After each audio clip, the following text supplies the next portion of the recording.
Fitiavan-dreny zegny tsy tantarany, tsy mety anaovan-draza fa tompon'azy. Tsisy olo mavita mizaka raha vitany. Tegna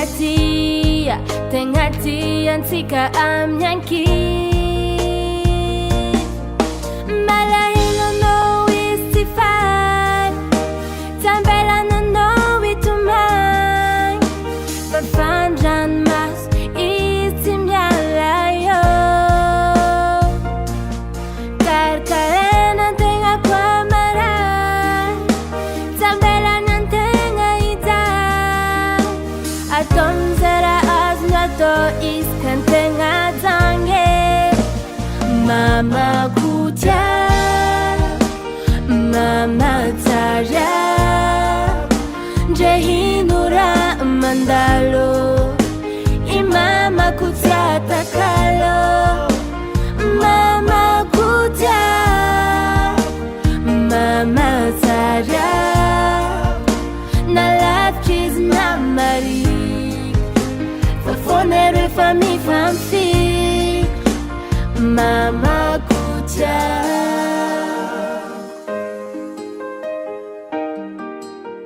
mama kutia.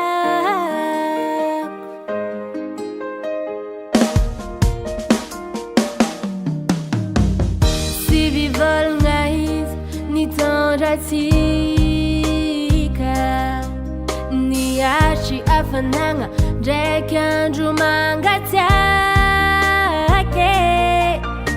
Nandara jiaby zegny avako tsy nora, ke azao ko mbola misy azao.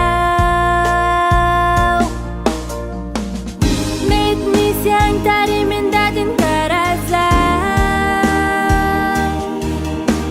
ma daddy c'est ma deuxième maman.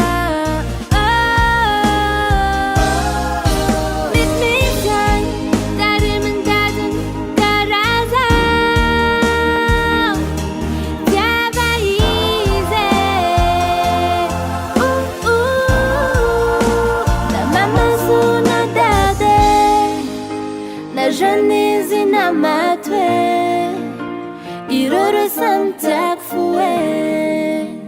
Mama kutia, mama tariak, na inura mandalo, imama kutia takalo.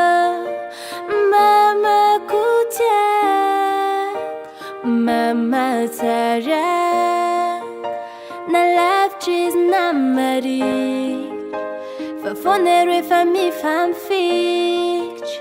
Mama kutia.